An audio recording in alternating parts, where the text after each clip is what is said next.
Component content management is all about managing content at the component level. And really what that entails is taking content and breaking it into smaller parts. Those smaller parts then become reusable and a little bit easier to manage. So at the start of the process, we have this separation of the content, or the decomposition of this content down into its smaller components. And all of those smaller components then get stored together in a common repository.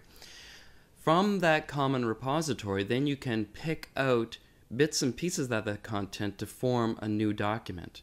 And this is where the reuse comes in. So you might have a component that gets used in more than one document. So if you need to update that information, it only has to be updated in one place, but that update becomes available in all the documents that it's been included in. The next part of that process, after you've sort of aggregated them together and put them into, or identified them to be in certain documents, then you can then process those documents for a variety of different formats. So for example, you might want to have it in an HTML format, or you might want to develop it for an online help system.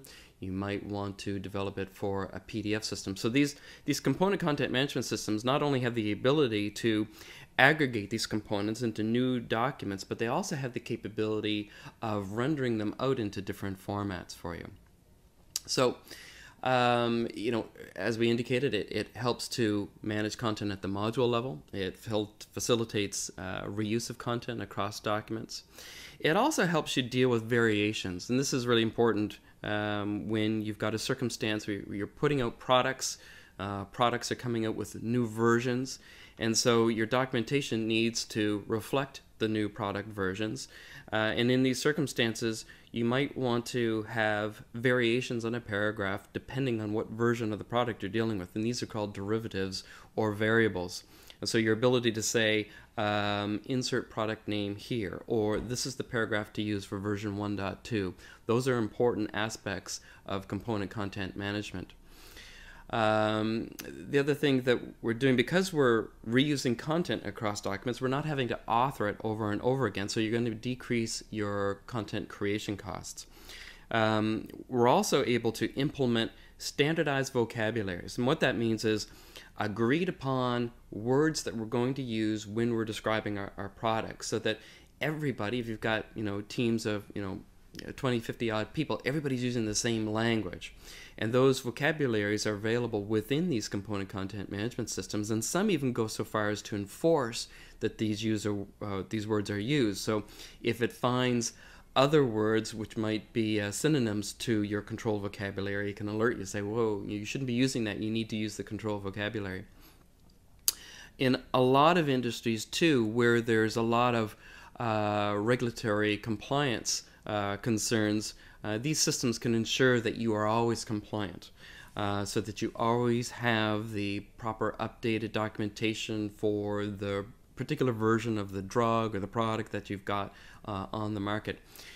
But one of the most significant benefits of a component content management system is the reduction in translation costs. Now, there are two aspects of translation costs. The first is that you need somebody to actually take the English or whatever your originating language is and convert it into a number of different languages. And component content management systems are used by firms that generally translate into many, many different languages, some even upwards of like 20, 25 different languages.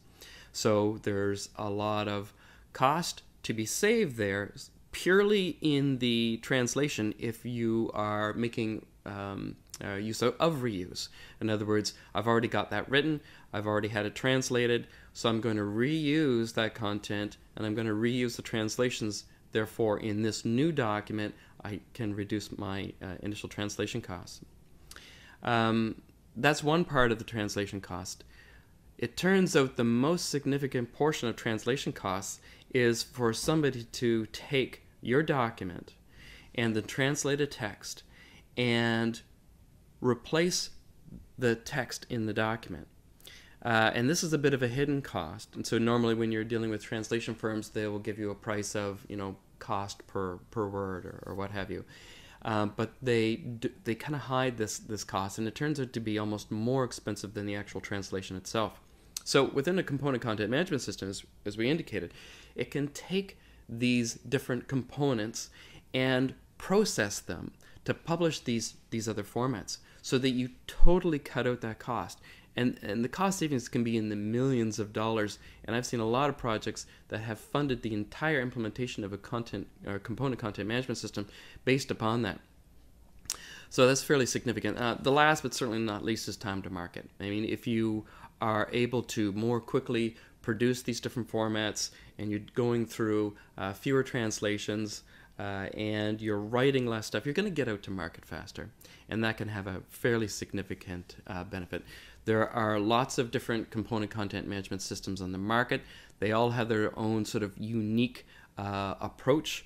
Many of them are focused slightly differently. Some have a very heavy authoring focus. Others have a very heavy translation focus. So it's important to find the one that is best suited for you.